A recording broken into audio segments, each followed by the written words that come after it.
After making what was easily the best Armored Core game in the franchise up to that point, FromSoft had another massive task laid out in front of them: the jump from PS1 to PS2. In doing this, they decided that even though they were making the fourth game in the franchise, this one would simply be titled Armored Core 2, marking the start of the second generation of Armored Core. And before getting too far, I should mention that this is the fourth video in a series where I'm playing every Armored Core title for the first time and reviewing them along the way in preparation for Armored Core 6 in late August. You don't have to have seen the first 3 videos to enjoy this one, but if you want the full picture of how my experience with the franchise has been, I'll have the full playlist with all the videos linked in the description below. But as I was saying, Armored Core 2 is the beginning of the second generation of Armored Core. For those not familiar, this is essentially a way of classifying each mainline game and their respective expansions into their own smaller categories. So generally speaking, every numbered entry is the start of their own generation of games, and the expansions come along to fill out the rest of said generation. There is an exception to this rule down the line, but that's for another video. And before we really get into this one, I just want to make note of the fact that I did capture all my footage on an emulator, and this did cause some very minor visual bugs that you may notice. These are almost entirely in the HUD, with random lines appearing in spots that they shouldn't, but these were a small trade-off for things like being able to record in 1440p, and having an actual widescreen patch that simply just expands the FOV of the camera rather than stretching the game's image out across the screen. I mean, if you were to compare this footage with the minor visual bugs it has to footage of actually playing on original hardware, you can see why I made this decision. But getting into the game, I was really excited because this was the first game to make the generational leap from PS1 to PS2. This not only meant a massive boost in visuals and performance, but also meant that dual analog controllers were standard now. And even though I had already gotten the hang of the classic controls, I was excited to have a smoother, more modernized experience. I load into the first level, and the game uses the exact same controls as the first 3. Yeah, for whatever reason, FromSoftware decided to stick by the classic controls and leave the thumbsticks unused. But outside of that, what I noticed during that first mission was just how smooth this game feels to play compared to the PS1 titles. Obviously, the visuals, the animations, and of course the frame rate have all gotten a massive boost here from the original trilogy, but even beyond that, the controls just feel so much more responsive, like I have much more direct control over my AC as a pilot. FromSoftware clearly wanted to make the generational leap to the PS2 an important one, and it shows because this game just plays like butter. Armored Core 2's story is a large improvement from the previous titles, and easily, in my opinion, the best Armored Core story so far. The game takes place a few decades after the events of Master of Arena, where mankind has finally been able to leave their underground cities and return to a more normal life on Mars. Yeah, the pollution on Earth was so bad after the Great Destruction that it was easier for them to terraform Mars and move humanity up there, rather than just try to repair the Earth itself. With this transition though, new corporations have formed and started new wars over power and control on the Red Planet.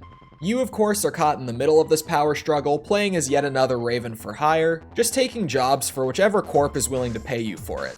Throughout the game's story, the new government on Mars repeatedly tries to manage the corporation's infighting by using their own armed forces and, of course, you. But early on in the game, I was actually really enjoying the slower start that Armored Core 2 has. It feels a lot more like the original game, easing newer players into the insanity that will come later on. It almost seems like the general pattern here is going to be that the numbered entries take this slower approach, whereas the expansions just start out with some insane mid to late game action right off the bat. And after having finished the first couple missions, you know I had to check out the arena.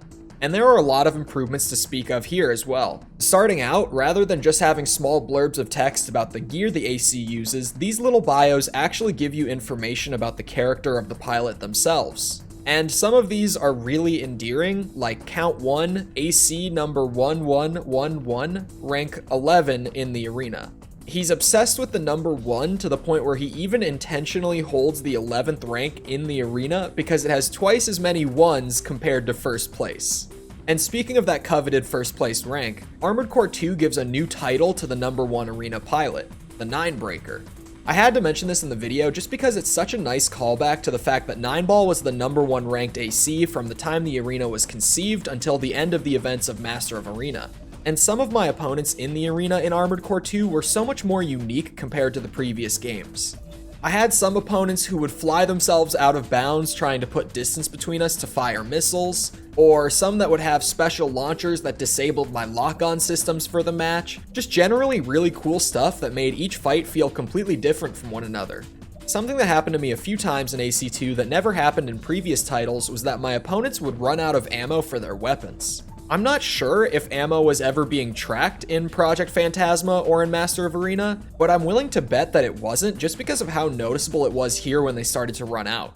And it's a lot harder to make early game credits in Armored Core 2 than in any of the games that came before it, and I actually really enjoyed this. Early missions pay a decent amount, but the first few arena matches genuinely only pay 2,000 or 3,000 credits each. And it feels like I'm really working throughout my entire playthrough to pull together the proper funds to build my dream AC. And as a result of this, I actually had a lot more problems with my builds early on while working with such a tight budget. I had to essentially choose which problems I would and wouldn't have. I could have a good generator but risk running out of ammo, I could have good ammo capacity but have shitty boosters, you get the idea. And on the topic of building out ACs, customization is vastly improved from the Gen 1 games, with 202 parts in total. New parts even include things like a floating leg type, which is exactly what it sounds like. It's a leg part that allows your AC to just hover in the air. Or arm shields that you can use in place of your left arm blades to block incoming damage from projectiles. And alongside these smaller new parts, there are entirely new part categories as well. The first and the most important of these being the radiator category. These are introduced alongside a new system in combat where you'll need to keep track of how much heat your AC is generating. Heat is generated through a lot of things like using your boosters or taking enemy weapons fire, and the radiator is just there to cool down your AC. And having a good radiator can be pretty important in this game because if your AC overheats, it'll start to deal a ton of chip damage to your armor points over time. And then there's the inside parts and the extensions. These are like small additions to your combat abilities. For example, my favorite inside part I tried was one that deployed decoys that would pull missiles towards them instead of towards you. And as far as extensions go, I found one that would launch additional missiles along with any of my standard missiles. So combined with a 4-shot missile launcher, I could be shooting 8 missiles at a target per shot, which, in case you're wondering, yes, the damage is as ridiculous as it sounds. And the greatest customization change of all, this game lets you save multiple different AC builds that you can swap between easily in the garage by simply pressing R1 and L1.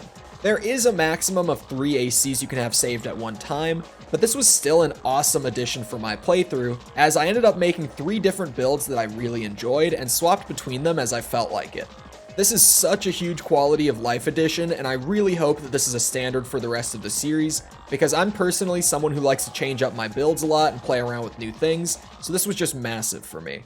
But back to actually playing the game, one big thing that I noticed while playing this game's campaign was that every single mission had at least one cutscene in it. And this might not seem super significant to those that haven't played the PS1 games, but this is a level of care and production value that just wasn't present during that trilogy. Early on in the campaign, you'll just be doing random jobs from corporations to go after and cripple other corporations on Mars, but as this goes on, the Mars government decides that they need to control this fighting before it really becomes a problem and leads to another great destruction. So they intervene with their own special forces group that they hired, the Frighteners. And while playing through the campaign, I actually got Human Plus without intentionally doing so. And honestly, I never even saw it coming because it just happened so quickly. I had just added a bunch of new parts to my AC, so I went into a new mission being pretty broke, and this mission is a guaranteed fail where even if you complete your objective, you will not get paid out for it because of story reasons. So that ended up putting me into the negatives a little bit. And then I actually failed the next mission just purely out of my own skill issue, which cost 49,000 credits completely on its own, putting me immediately into Human Plus. So from this point on, it was time to use my new enhanced abilities to blast through the game again, and way better than I did the first time. Being forced to start over, I decided that I would try a heavyweight AC for the first time since my playing Armored Core 1, and I don't know if these have always been good and I just struggled with them in the first game because I was bad with the controls at that point, but oh my god are they overpowered in Armored Core 2. I put together this monster of a mech and decided to make a big arena push before tackling the campaign again, and I went from rank 50 to 11 with this build without losing a single match. And during this push, I realized that AC2's arena does not feature any sort of stage similar to Master of Arena's garage. which is great because it just means that you'll end up having a lot more movement heavy battles in this game, and that the arena pushes you into learning how to fight other ravens far better than the previous 2 entries did. And some of the later arena pilots really made me feel proud of how far I've come with the control scheme of these games, because some of these guys really made me turn on the sweaty gamer mode in order to beat them, and it was so satisfying when I did.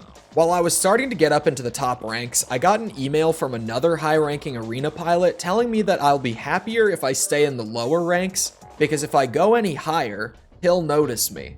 He was warning me that the standing 9-breaker Ares would set his sights on me and destroy me. I kind of blew this off, and after a couple more matches, Ares actually emailed me letting me know that he had given me a new AC part and that I should climb the ranks as quickly as I can so that we can face off in battle. Motivated, I pushed on all the way up to the top 5, and at this point I started getting emails from other top 5 ranked pilots after defeating them. They weren't threatening me or warning me though, they were sharing parts with me and telling me that I had what it takes to finally overthrow the 9-breaker. They were encouraging me. I eventually get all the way up to the number 2 spot, and then it's time. I challenged Ares. But after multiple attempts, I kept getting my ass handed to me, so I figured that I would put this match off for later, and after leaving to go complete some missions, I got an email that read, "I'm disappointed. I was hoping that you would prove a worthy challenger. I was wrong." Little did he know, I would be back. Continuing from where I had left off in the story, the Frighteners immediately started making themselves known and showing up to try to eliminate me all the time during my missions. But all that arena experience would come in handy as I would quickly and easily deal with them one by one. And then, while out on a mission, I randomly found a secret AC part. I went to the garage after finishing the mission to discover what I had found, and found that it was my old friend, the Karasawa. Quickly equipping this to my AC, I went back to challenge the 9-breaker once more, but it was still such a hard fight. I had such an overpowered build with such an overpowered weapon, and he was still kicking my ass. There was close call after close call, a lot of tinkering between my different AC builds, but eventually I finally won. And this was hands down the hardest arena battle I've had in Armored Core so far, and I would even go as far as to say that it was the hardest fight in general throughout the series, as both Stinger and 9-Ball Seraph went down with way less trouble than Ares did for me. But there I was at the top, the new 9-breaker. And now that that was done, all that was left to do was complete the story. And something that's a little strange with Armored Core 2 is what I can only really refer to as reused missions. And it's weird calling them reused missions, I guess remade would be more appropriate. Throughout the game's story, you'll come across multiple missions that are direct recreations of various missions from the PS1 trilogy. For example, one of my favorite Master of Arena missions, where you have to defend a submarine by jumping from ship to ship and fending off attackers, is present here and is almost the exact same as it was in that game. Even down to the details of like the intro cutscene being the exact same. There are only a couple of these in the game, but they still stood out as being really strange to me personally. But getting closer and closer to the end of the campaign, the special forces that the Mars government had hired ended up staging a coup and overthrowing them, and we then have to go after the leader of the group, Leos Klein. And FromSoft hints very heavily at the idea that Leos Klein might actually be the player character from Master of Arena. So getting into the end of the game and essentially coming face to face with my old self, which was even more funny because my AC actually looked like a differently colored mirror version of his AC by the end of the game, I ended up having a few final encounters with him. The first time AC on AC, not bad at all. But then there was one final mission left after that.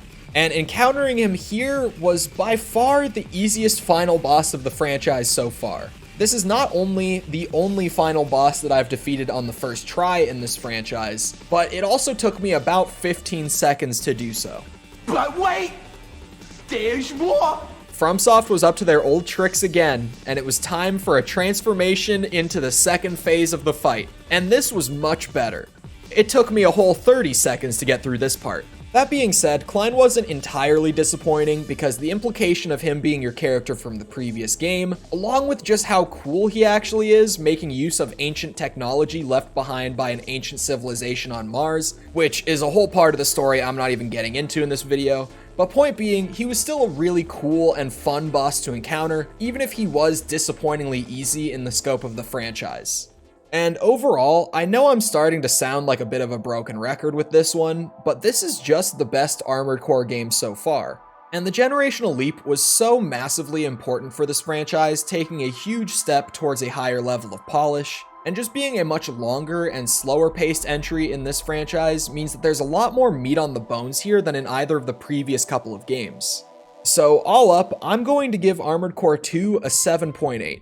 But what do you guys think? Those of you who have played the game, those learning about it for the first time, let me know in the comments below. And if you enjoyed the video, feel free to go ahead and leave a like, a comment, a subscription, anything to let me and the algorithm know that you enjoyed. It helps me out a lot, so I'd really appreciate it.